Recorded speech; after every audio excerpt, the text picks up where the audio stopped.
Hello students, आज हम 12th class के मैथमेटिक्स में एक टॉपिक करने जा रहे हैं, प्रॉपर्टीज ऑफ डिटरमिनेंट्स। पहले आप डिटरमिनेंट्स एक्सपेंशन के द्वारा निकालते थे, तो अब कुछ ऐसे डिटरमिनेंट्स आते हैं जो उस मेथड से टिपिकल पड़ जाते हैं तो इसलिए उसको सिंपल करने के लिए हमें डिटरमिनेंट्स की कुछ प्रॉपर्टीज़ को सीखना होगा। तो इसमें पहली प्रॉपर्टी आती है, the value of the determinant remains unchanged if its rows and columns are interchanged। इस प्रॉपर्टी का क्या मतलब होता है कि यदि आपके पास एक डिटरमिनेंट है, लेट करते हैं यहाँ 131 410 201, ये एक डिटरमिनेंट है।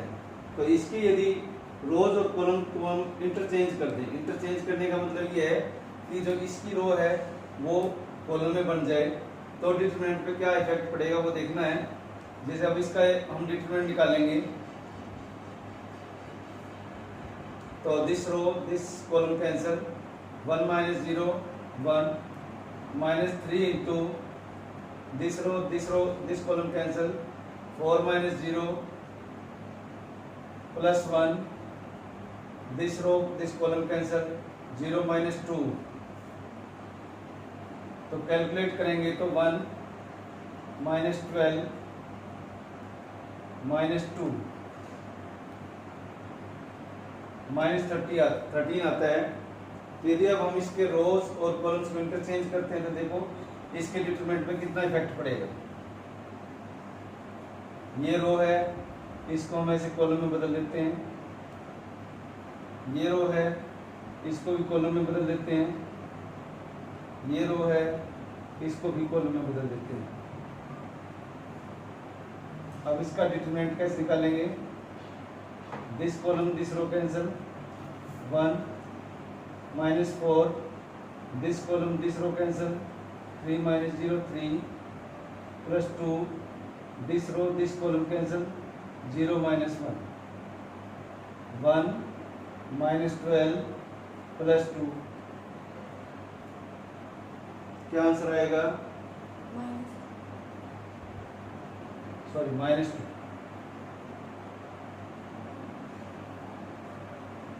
तो दोनों ही कंडीशंस के अंदर जो है डिटरमिनेंट सेम आता है।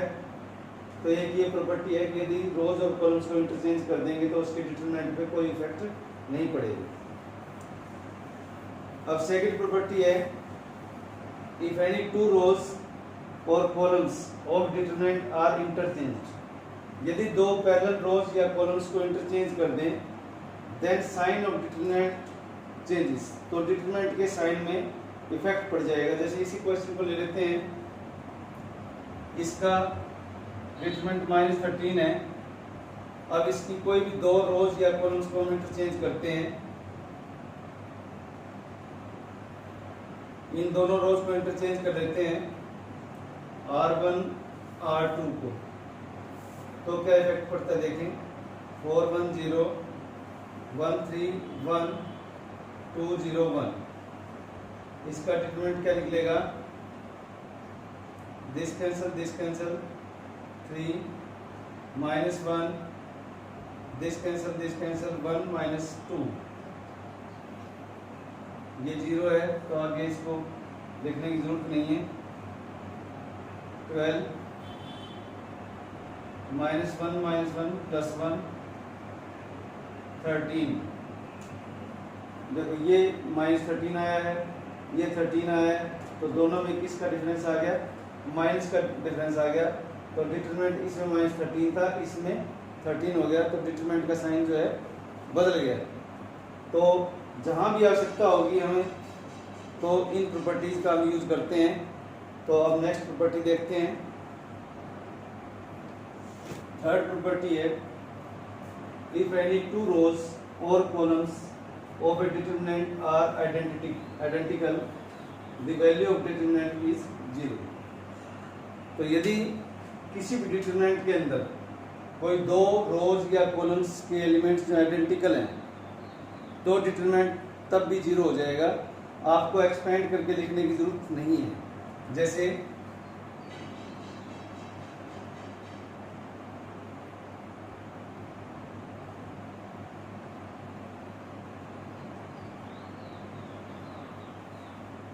ये एक डिटरमिनेंट है।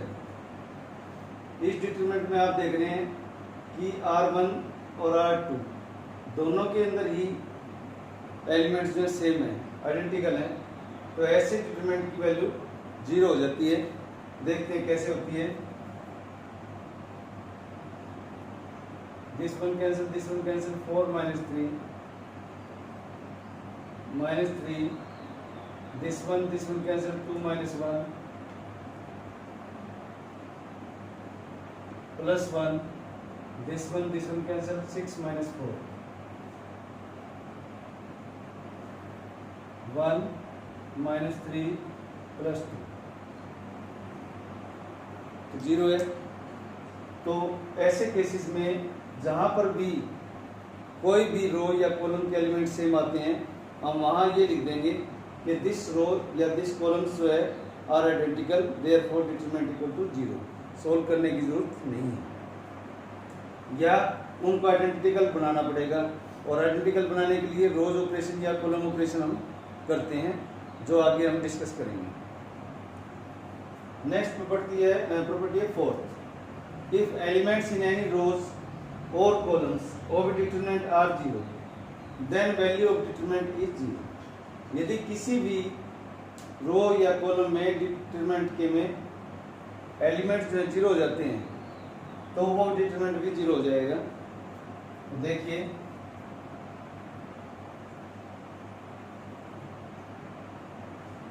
जीरो 0 0 है,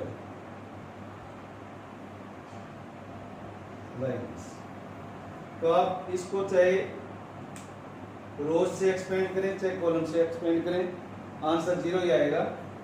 तो देखिए हम इसको R1 से एक्सपेंड कर रहे हैं। This cancel 1 - 2 -1, this row cancel, 0 - 0 +3, this column cancel, 0 - 0 0 0 0 आ गया। तो इस प्रॉपर्टी का यूज करेंगे कैसे? जैसे एग्जांपल है मेरे पास a - b, b - c, c - a, b - c, a - b, b - c, c - a, c - a, a - b। अब इस डिटरमिनेंट में किसी भी रो या कॉलम में कोई 0 नहीं आ रहा, लेकिन हमें ये प्रूव करना है कि ये 0 है। तो इसको 0 कैसे लाया जाएगा? देखिए यहाँ a - b है, यहाँ b - c है, यहाँ c - c है। ऐसे ही नीचे की तरफ भी a - b है, यहाँ b - c है, यहाँ c - c है। तो यदि हम इस a - b में ये कॉलम ऐड करेंगे तो क्या बनेगा? ये d भी कैंसिल हो जाएगा इसमें ऐड करते ही, ये c ऐड करते ही ये कैंसिल हो जाएगा, ये a भी कैंसिल हो जाएगा। तो ऐसे ही इधर से भी चेक कर लेते हैं, d से b कैंसिल हो जाएगा, c से c कैंसिल नहीं होगा, तो इसकी स्टेटमेंट में कुछ गड़बड़ी है यहाँ पर, इसको हम ठीक कर देते हैं।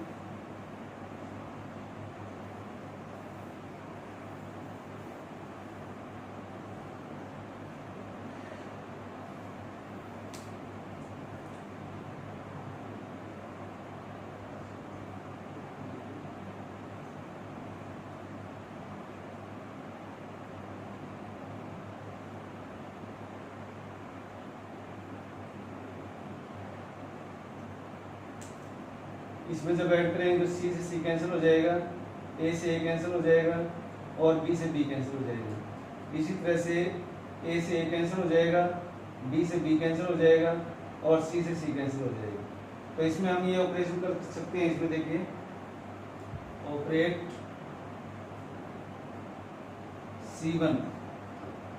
C1 में C2 और C3 दोनों ऐड कर देंगे, क्या आंसर आ जाएगा? जब इस कॉलम में ऑपरेशन हो रहा है तो यहीं पे एलिमेंट्स लिखे जाएंगे, ये सारे कैंसिल होकर यहाँ पर 0 बना देंगे, ये भी सारे कैंसिल होकर 0 बना देंगे, और ये भी सारे कैंसिल होकर के यहाँ पे 0 बना देंगे। तो यहाँ क्या बन जाएगा, b माइनस सी, सी माइनस ए माइनस बी, इसमें कोई चेंज नहीं है। तो अब आप इस प्रॉपर्टी के अकॉर्डिंग में इसका आंसर डायरेक्ट में 0 लिख सकते हैं। तो क्वेश्चन किस तरह से आ सकता है, without expanding prove that this determinant equal to 0। तो आप इस तरह से इसमें ऑपरेशन लगा सकते हैं। इसमें रो ऑपरेशंस भी लग सकते हैं। रो ऑपरेशंस कैसे लगेंगे, इस पूरी रो के अंदर आप इस दोनों रो को आप ऐड करेंगे तो वही 0 आएगा, बी से बी कैंसिल हो जाएगा, सी से सी कैंसिल हो जाएगा, ए से ए कैंसिल हो जाएगा, यहाँ भी सी से सी कैंसिल, बी से इस बी से कैंसिल, ए से इस कैंसिल ए कैंसिल हो जाएगा, इस सी से ये वाला सी कैंसिल हो जाएगा, इस ए से ये वाला ए कैंसिल हो जाएगा, इस बी से ये बी कैंसिल। तो यहाँ भी सारे 0 0 आ सकते हैं, आप रो में ऑपरेशन कर सकते हैं। तो नेक्स्ट प्रॉपर्टी देखते हैं। फिफ्थ प्रॉपर्टी है, if each element of A row और column of a determinant is multiplied by a constant k, then its value gets multiplied by k। इसका मतलब ये है कि भी यदि किसी भी रो डिटरमिनेंट के किसी भी रो या कॉलम को हम किसी कांस्टेंट से मल्टीप्लाई करेंगे तो उसका डिटरमिनेंट भी उस k का मल्टीपल मिलेगा। जैसे 1 4 3 2 1 0 4 3 1, ये एक डिटरमिनेंट, और इसको हमें किसी भी कांस्टेंट से मल्टीप्लाई कर रहे हैं। लेट इसको कर देते हैं 2 से कर दिए, तो इसको बाद में देखते हैं, पहले इसका डिटरमिनेंट देखते हैं क्या बनता है। This cancel 1 minus 0 1, minus 4 into this cancel 2 minus 0 2 plus 3, this cancel 6 minus 4 2, 1 minus 8 plus 6 6 1 7 minus 1 आ गया। अब दूसरी तरफ हम इसके किसी एक रो या कॉलम को किसी कांस्टेंट से मल्टीप्लाई करते हैं तो कितना इफेक्ट पड़ता है वो देखते हैं इसके ऊपर।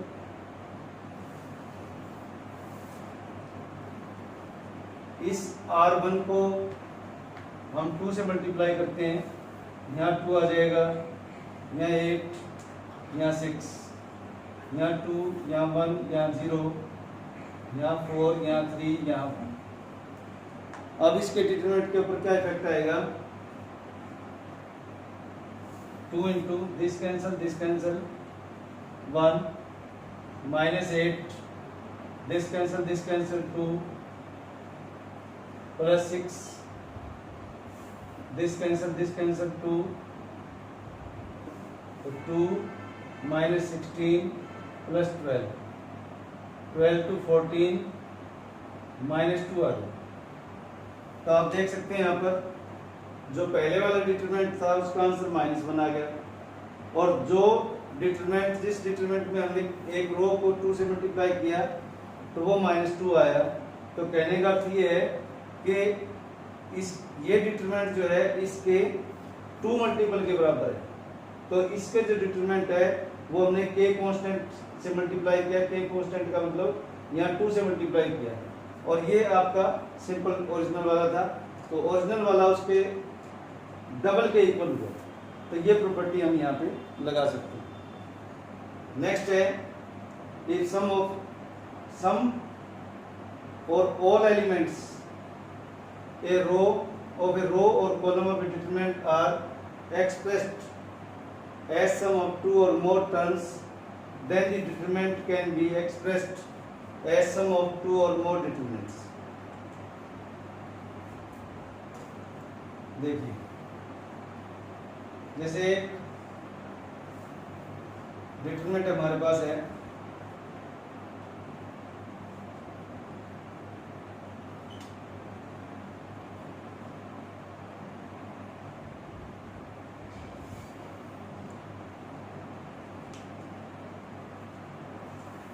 या तो कुछ या सभी एलिमेंट्स एक रो के या कॉलम के एक्सप्रेस किए गए हैं सम ऑफ टू और मोर, यानी दो या दो से अधिक टर्म्स के अंदर, तो इसका जो डिटरमिनेंट है वो भी हम दो या दो से अधिक डिटरमिनेंट में तोड़ सकते हैं। कैसे ब्रेक होंगे ये?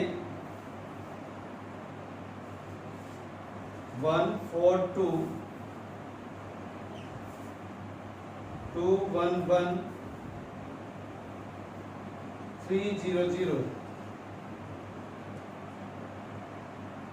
यहाँ प्लस है तो प्लस डाल देते हैं, माइनस हो तब भी कोई दिक्कत नहीं है, प्लस डाल देंगे अंदर जाके उधर एलिमेंट माइनस में आ जाएंगे।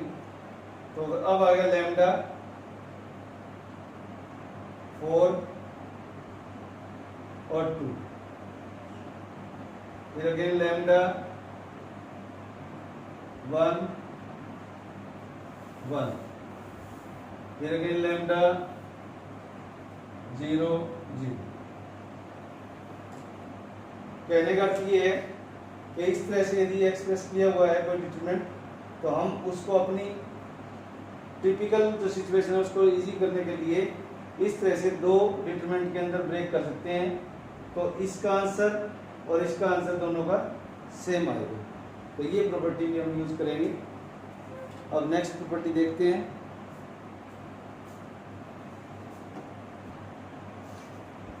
If to each element of any row or column of determinant, किसी भी डिटरमिनेंट के किसी भी रो या कॉलम में equimultiple of corresponding element of other row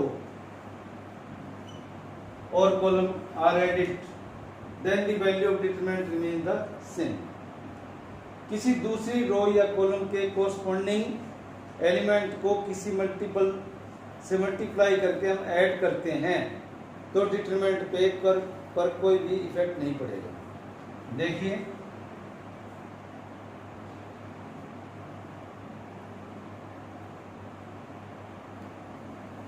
one 3 1 0 0 2 1 3 0।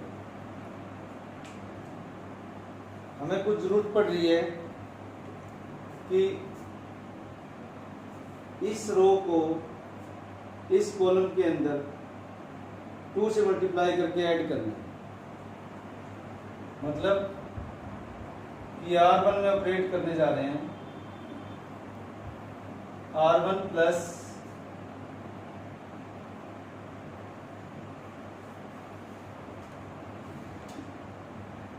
R3। इससे पहले हम इसका डिटरमिनेंट और निकाल लेते हैं, जरा क्या आता है देखते हैं। 1 इंटू दिस कैंसल 0 -3 -3, ये 0 है, नेक्स्ट भी 0 है, तो आंसर आपका -3। अब हम इसको ऑपरेट करेंगे तो इस पूरी रो को 2 से मल्टीप्लाई करके फर्स्ट रो में ऐड करेंगे तो 2 1 3 2 3 6 6 0। पहली रो में ही इफेक्ट होगा, अदर 2 रोज में कोई इफेक्ट नहीं होगा। 3 2 1 1 3 0। इसका डिटरमिनेंट चेक करते हैं। दिस कैंसल 0 -3 -6, दिस कैंसल 0 -1, ये तो 0 है, तो -9 + 6 आंसर कितना आया -3। तो हम देखते हैं कि पहले जो डिटरमिनेंट निकाला वो भी सेम आया, उसके बाद हमने कुछ रो ऑपरेशंस किए, किसी दूसरी रो को किसी कांस्टेंट से मल्टीप्लाई करके ऐड किया तब भी डिटरमिनेंट सेम आया। तो वहां पर ये ऐसी प्रॉपर्टी यूज होती है कि किसी भी रो के या कॉलम के एलिमेंट्स में किसी दूसरी रो या कॉलम के एलिमेंट्स को मल्टीप्लाई करके किसी कांस्टेंट से ऐड कर दिया जाए या सब्ट्रैक्ट कर दिया जाए, कहने का अर्थ ये है, तो उसके डिटरमिनेंट पर कोई इफेक्ट नहीं पड़ेगा। हम एक से अधिक ऑपरेशंस भी कर सकते हैं, लेकिन ये ध्यान रखना है कि जिस रो में इफेक्ट हो रही है, जिस रो के अंदर इफेक्ट पड़ रहा है उस रो को ऑपरेशन में नहीं लेना उस टाइम पे। जैसे फॉर एग्जांपल इसके साथ ही एक ऑपरेशन और कर रहे हैं कि R2 में R3 ऐड करते हैं, तो इसका ऑपरेशन क्या बनेगा, ये तो आ गया पहले,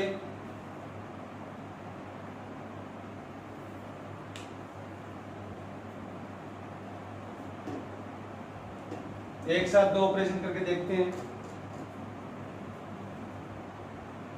पहला ऑपरेशन तो यही है 1 2 3, फिर 6, फिर 0। सेकंड रो में भी ऑपरेशन कर देते हैं, R2 R3 को ऐड करते हैं, 4 5 1 1 3 0। अब ये ध्यान देने वाली बात ये है कि आपने किस रो में इफेक्ट किया, R1 में इफेक्ट किया, यहाँ आ गया, R2 में इफेक्ट किया, यहाँ आ गया। तो ऐसे नहीं करना कि यहाँ पर R2 में आप R1 ऐड कर दो, R2 में R1 ऐड नहीं करना है, क्योंकि इसमें ऑलरेडी पहले ही इफेक्ट होने लग रहा है। तो इस रो को यहाँ यूज नहीं करना आपने, यहाँ रो अलग होगी।